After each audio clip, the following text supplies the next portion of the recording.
Hello everyone. If you like what I'm doing here, please consider subscribing, liking, and commenting. It would really help the channel out quite a bit. Thank you very much. Almost all the shows that you hear on this channel were produced around 60 to 90 years ago. It was a different time and a different era. Stereotypical portrayals and comments were the norm back then. Many old-time radio shows contained some material that today some would find objectable in some fashion. This is history, and this was the way it was. We learn from our mistakes and we move forward every time the sun comes up. The shows contained here are not only for the historical content they may contain, but for entertainment. What some may find offensive, others will not. If you find you are easily triggered by stereotypical portrayals or comments, I suggest you immediately stop listening, unsubscribe, and find other avenues of entertainment. Unless the platforms that I have these shows uploaded to mandate they be removed, they will stay. Please enjoy the following show.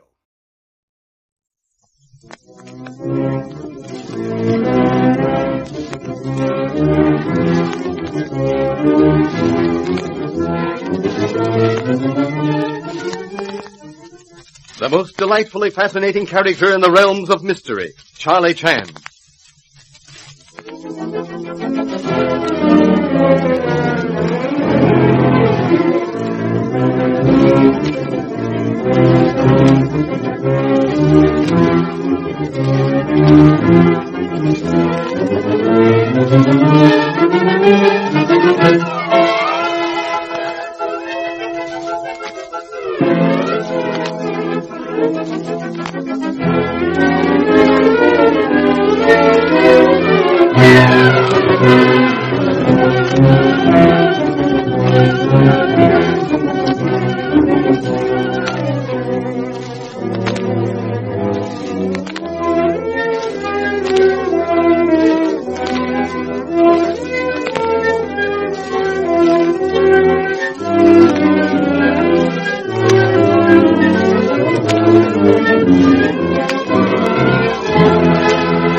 The investigation of the murder of Ellen Landini at Pineview has come to a dramatic impasse. Charlie Chan and the sheriff, young Don Holt, were about to arrest Dr. Swan, ex-husband of Landini, when, in the unoccupied house at the edge of Pineview, they discovered Swan's dead body. Suspicion again points to everyone, as in the past. Ward, Ryder, and Romano, three living ex-husbands of Landini, Leslie Beaton and her brother Hugh, Ireland, Landini's pilot, and Aged Ah Singh, Chinese servant at Pineview, whose activities the night of the murder are open to grave suspicion. But now, in the empty house by the yellowish gleam of the Honolulu detective's flashlight, the sheriff and Charlie Chan kneel beside Swan's body. Yeah, Swan all right. Must have been killed instantly. Well, exit Swan from this murder case. I wonder what it means. It means, I believe, that the blackmailer has met with obvious finish. Yeah, but it kind of upsets our calculations. Yeah, we were all ready to arrest him for the murder of Landini, and doggone if he doesn't go and get killed himself. Shows that we were all wet. Not exactly, Sheriff. If facts be analyzed, they tend in directions of proving that we were very close to edge of being right. Well, I'm sure glad to know that we were near right. Permit me to, what the French call, reconstruct murder of Landini. I'm listening. Night of murder, Swan hovering in hall waiting to go to study to have last word with former wife. He accidentally is witness of killer, if not of killing. Suppose he learned who killed her. Would such man go to police? I think not. He sees instead new delightful pathway of blackmail opening before his dazzled eyes. Sounds reasonable, all right. I think it happened so. Suppose, then, that he comes down here tonight to receive first installment of his wickedly earned money, and receives instead bullets from desperate person who cannot pay, or who, knowing that demands will be endless, will not pay. Yeah. Yeah, that's what happened, all right. Yes. From murderer's point of view, that would be wiser course. I cannot truthfully say that I disagree, cannot altogether say that I regret untimely passing Dr. Swan. Neither do I. I never did like him. And a blackmailer. No, the world's better off without him. By the way, what started you off to come down here? In process of removing clothes, I heard back door closed. I followed footprints in snow. Back door? Yes? And I followed footprints from front door. One of us followed murderer, the other followed Swan. Quickly, Sheriff. We must go. We are again guilty of carelessness. I don't get you, Inspector. Quickly. A little Kukua. Kukua? Little Kukua, help to open this window. While we engage in death struggle in hallway, murderer was standing, listening, watching perhaps. He slipped through our fingers and... Not very big jump to bank, as you said. Come, I shall hold flashlight. Okay. Yes, my friend, if you follow murderer, then I followed Swan, or vice versa. Let us place large order for sackcloth and ashes. You and I, my boy, walked within few feet of murderer we so hotly seek. Yeah, and he's got a fine start on us, too. Man inclined to exercise would not have to look further for a nice pair of dumbbells. Pardon vile slang which I acquire from my children now being beautifully educated in American schools. Come, we must search for returning footprints. Yeah, there they are. It'll have to be a quick job. It's starting to rain. Spring coming, and I can't get overjoyed at the prospects at all. This spring will be a happy one for you, nevertheless. Look, Sheriff. Footprints. They do not go to roadway, they go To the edge of the lake. Yep, and they disappear. That fellow must have had a boat. Sorry to be in disagreement, Sheriff. Murderer, no matter how powerful, could not carry boat on back. Not boat which would stay afloat in waters of such turmoil as these tonight. No. Submit rather that he went into water and walked along edge of shore. Then you go one way and I'll go the other. We'll find out where he stepped back onto the shore. Afraid not, Sheriff. Murderer has too much start. Besides, my somewhat ample girth precludes such lengthy walks in water. No, afraid not. It seemed like the only chance. Do not worry. There will be other chances. No matter how often the fox returned to his den after raiding chicken coop, in the end he is killed by watchful farmer. Our murderer has now 2 crimes dogging the footsteps of his conscience.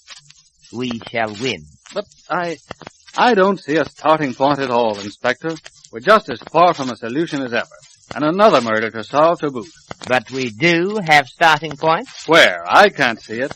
We are dealing with murdered man who was blackmailer. Yes?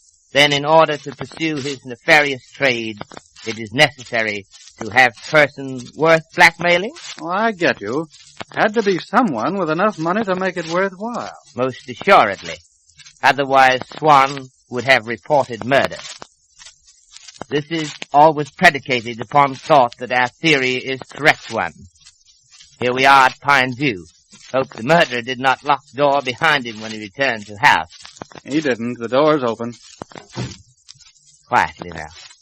I open bedroom doors as we go to study. Quick flash of light to see whether or not any awake. Our murderer's had plenty of time to get into bed and pretend to be asleep. Unfortunately, yes. Quiet, please. Who's that? Mr. Ryder, awake? Yes, I'm awake. It's very late, Mr. Ryder. Or early, perhaps, is more correct. I know perfectly well what time it is. I've been awake for an hour. What's the idea of scaring the wits out of everybody this way? What do you mean, Mr. Ryder? You, Holt, leaving the house in the middle of the night. So sorry, Mr. Ryder. The detective is not in control of sleeping hours. Does the detective's job call for leaving the doors open so that the wind about blows the house inside out? What door, Mr. Ryder? The front door. I closed the front door. Mr. Ryder, will you join Sheriff and me in study? You'll have plenty of company there without me. Precisely what do you mean, Mr. Ryder? You'll find Miss Beaton, Romano, and all Singh shivering in their boots, scared to death. I do not insist that you join us, Mr. Ryder. Good night, and thank you so much. When entering study, Sheriff, look for signs of wet feet. Don't worry, Inspector. I will. I observed from light the study door is open. Oh, Don! Sheriff, we wondered what on earth had happened. I should say so, Inspector Chan. Before I tell you tonight, some things have happened in this house. Yes, Mr. Romano. And what has happened? Oh, Miss Beaton, sit down beside the fire. There's nothing. Yes, Mr. Romano. What has happened? You ask me what happened. I am awake when the bedroom door burst open. I get out of bed. I admit I am scared. I light a light. I find Mr. Ryder in the hall. Miss Beaton also. We go together down the stairs and find the front door open. Mr. Ryder, he goes to your room. No Inspector Chan. Then we go sheriff room. No sheriff. Ah Sing, you have said nothing. Tell me, Ah Sing, how did you get your feet wet? Well, what's the matter? Me get my feet wet outside. What do you think? Obviously, Ah Sing, you get your feet wet outside. But what were you doing outside? I want to go outside, look, see where a man who leaves front door open, go to. Plenty snow outside. I think go around the house, get them feet plenty wet. Right so, Ah Sing. Yeah. Plenty wet feet got. You will all have to be told sooner or later. We, Sheriff and I, have been down roadway to unoccupied house adjoining Pine View. We found Dr. Swan murdered. Oh, I knew something was going to happen. I felt it. What did I say? It is not safe to keep us here in this house with a murderer ready to kill us one by one. Hi. What I say before. Policeman come, get his own work for policeman, he come too. Or more better I go tell it was right away quick. Mr. Ward, he has returned from Reno? Oh, so. Why did he come back a little while ago? Oh, me think maybe he leave a front door open. I speak to him, he say no. He fix him good when he come in. There is no need to disturb him now, I think. He's probably tired.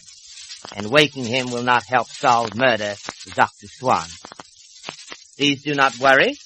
From now on, Sheriff or self will mount rigid guard upon all staying in this house. Better to make arrangements to get us all away from this place. Not one of our lives is safe. And you, Inspector Chan, the closer you come to finding murderer, the more chance there is of your being another of his victims. Yes, and you too, Sheriff. No, don't say it. Don't even think of it. Come, Miss Beaton. Leslie, Romano's making things out worse than they are. I agree with Sheriff. Better that you all go back to bed. One word with you, Sheriff, before you go. Yes, Inspector. What is it? Our first duty tomorrow morning. This morning. For I see it is almost daylight. To find out who had keys to empty house. That person is murderer. After the night's adventures, we feel that both Leslie Beaton and Romano have some justification for their fears.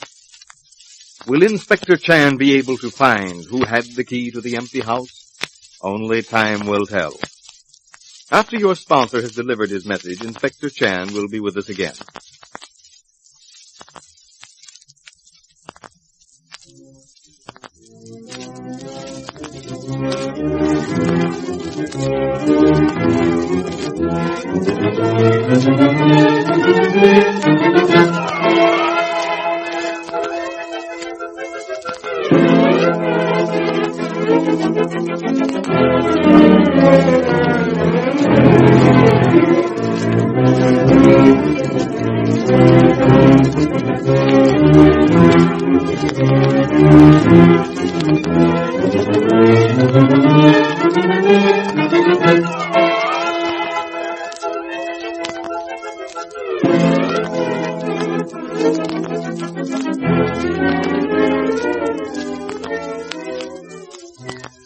Well, Inspector, what do you have for us this evening? Untimely death of Dr. Swan is still uppermost in my mind, Mr. Wilson. Naturally. You have something along the lines of that thought? Yes, Mr. Wilson. Animal that lives in cave and only ventures forth to prey upon sheep in valley cannot expect help of sheep herders when attacked by larger animals desirous of possessing said cave.